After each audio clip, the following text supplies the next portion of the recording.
हर घर में एक देवताओं के लिए स्थान अवश्य होता है।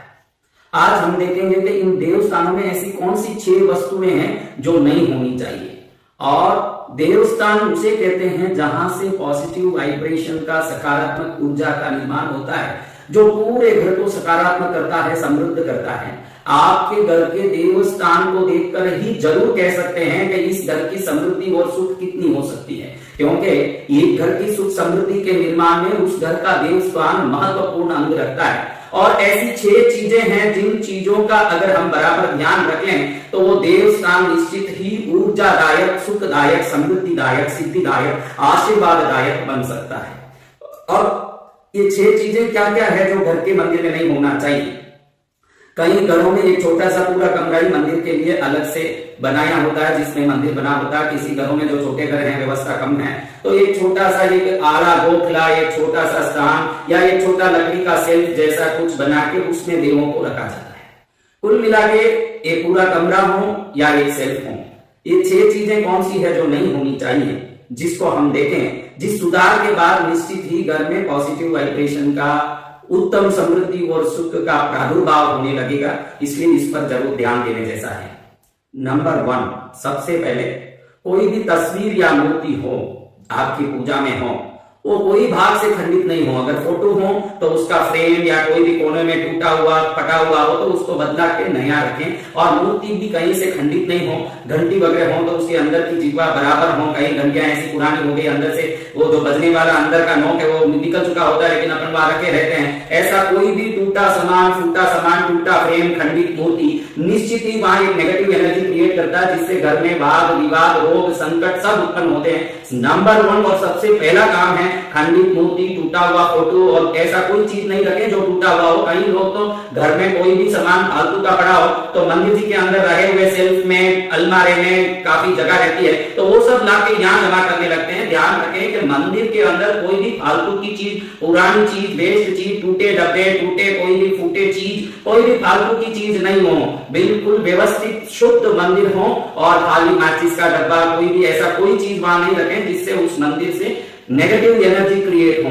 ये सबसे पहले जरूरी है। नंबर 2, कई लोगों को आजकल एक शौक चढ़ चुका है कि घर में मूर्तियां लाके रखने की और उसकी भक्ति करने की। लेकिन ध्यान रखने जैसा है कि मूर्ति अगर आप रख रहे हैं तो उस मूर्ति की पूजा का संपूर्ण विधान आपको ध्यान हो और निश्चित कम से कम रोज 5 प्रकार की पूजा कर सकें। चंदन, पुष्प, धूप, दीप, नैवेद्य, 5 पूजा कर सकें तो ही मूर्तियों को रखें। अगर आपको मूर्ति रखने की शौक है लेकिन आप पूजा विधिवत नहीं जानते हैं तो एक अंगूठे प्रमाण की मूर्ति आप रख सकते हैं, जिसमें आप आपकी इच्छा अनुसार धूप दीप करें तो भी चलता है। उससे ऊपर की कोई भी मूर्ति हो तो उन मूर्तियों के निश्चित ही चंदन पूजा, पुष्प पूजा, धूप पूजा, दीप पूजा और नैवेद्य पूजा, ये 5 पूजाएं होना अत्यंत अनिवार्य है। जिनसे ये सब करने बंद पड़ रहा हो वही मूर्तियों को रखें, वरना आप जिन इष्ट को मानते हैं उन सबका तस्वीर फ्रेम में बनवा के बढ़िया से छोटा सा रखें, जिसका आप वो धूप दीप पुष्प आदि पूजा यथाशक्ति आप कर सकते हैं।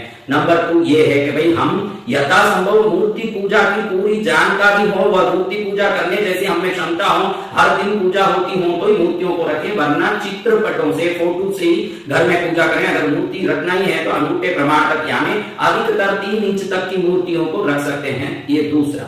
नंबर 3, तीसरा पॉइंट, जो मंदिर का कमरा है आपका, उस कमरे में एक भी जाला नहीं हो। अगर आपके घर के मंदिर में जाले लटक रहे हैं या आप जो मंदिर का छोटा सा सेल बनाए हैं, स्थान बनाए हैं, उस स्थान के अंदर जाले लगा हुआ है, कचरा या धूल मिट्टी लगी हुई है तो निश्चित ही उस घर में विवाद और रोग का उत्पत्ति अवश्य होता है। इसलिए घर के मंदिर को शुद्ध रखें। पूरे घर को तो शुद्ध रखना ही चाहिए, पूरा घर ही हमारे लिए स्वच्छता का स्थान होना चाहिए। मंदिर तो पूर्ण रूप से बगैर कोई जाला, कचरा, कोई कंकट बिल्कुल शुद्ध होना चाहिए और ये शुद्धि के बाद ही लाभ होता है। इसलिए घर के मंदिर के कमरे में कभी जाला नहीं हो, मट्टी नहीं हो। इस प्रकार से कई घरों में मैंने देखा है कि जो वो घर में देवता रखते हैं, लाल कपड़ा या कुछ बिछाया होता है उस पर रखा है, साल में एक बार साफ करते हैं और जब तक धूल कचरे में सनी होती है उस स्थान, ऐसे कई स्थान मैंने देखे हैं। आप मंदिर घर को स्वच्छ रखेंगे, आपके देव स्थान को स्वच्छ रखेंगे, तभी वहां से देव शक्ति की कृपा पूरे घर में फैलेगी। ये बहुत ही अनिवार्य,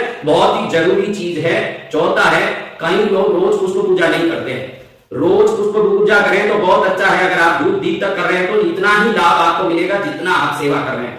कई लोग ऐसे हैं जो कोई दशहरा के दिन, नवरात्रि के दिन, अक्षय तृतीयों के दिन, होली के दिन, कोई विशेष दिनों में फूल चढ़ा देते हैं। अब वो फूल चढ़ा दिया, वो फूल सूख के वहीं पड़ा हुआ है, कभी अगली बार फूल चढ़ाना होता है तभी वो फूल को उठाते हैं, या जब फुर्सत मिले तब 8-15 दिन बाद उस पुष्प को उठाते हैं। चौथी और अनिवार्य बात यह है कि कोई सूखा पुष्प मंदिर में ना हो। जैसे जैसे पुष्प सूखता है उसके अंदर रहा हुआ जल तत्व, आकाश तत्व, प्राण ऊर्जा समाप्त होकर के उसमें से नेगेटिव तरंगें उत्पन्न होने लगती है। जो पुराने बासी फूल और सूखे पुष्पों को मंदिर से हटाए बगैर रखे रहते हैं, उस घर में भी सुख समृद्धि की कमी रहती है। इसलिए सूखी चीजें, बासी पुष्पों मंदिर में नहीं होना चाहिए। फूल चढ़ाया, अगले दिन सुबह जरूर उसको पूरी तरह से साफ करके मंदिर को एक बार साफ कर ले, ये जरूरी है।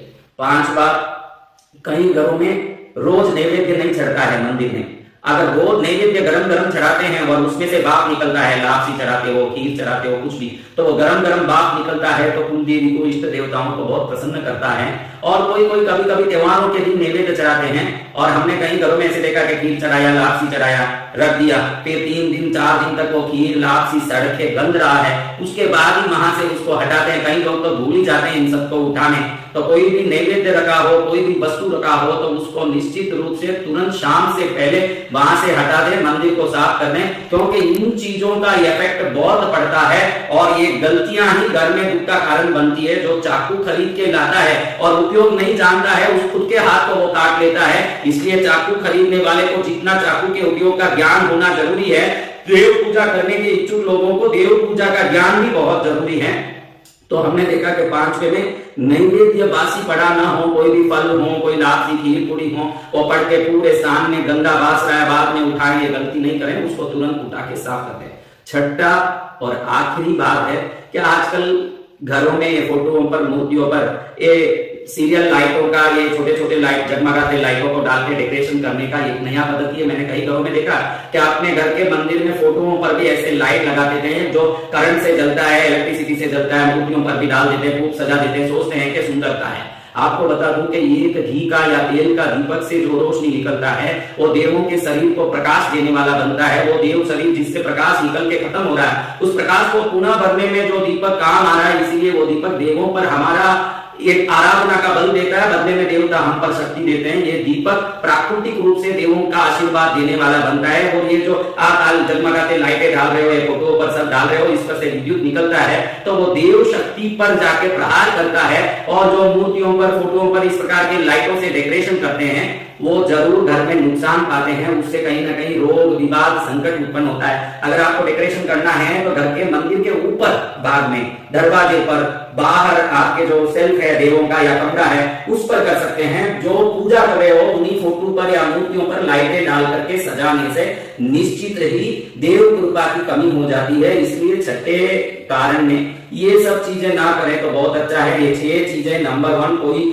बेछेद वाला खंडित फोटो या मूर्ति नहीं हो, इसका पूरा ध्यान रखें। नंबर 2, किसी भी प्रकार से बड़ी मूर्तियों की पूजा करनी हो, जानते हो कि हम अभिषेक कैसे करें, चंदन पूजा कैसे करें, पुष्प कैसे चढ़ाएं, धूप दीप नैवेद्य फल कैसे चढ़ाएं, और 100% रोज कर सकते हो, वही ये मूर्ति पूजा और साधना करें। तीसरे में घर उस स्थान पर कोई जाला कचरा नहीं हो।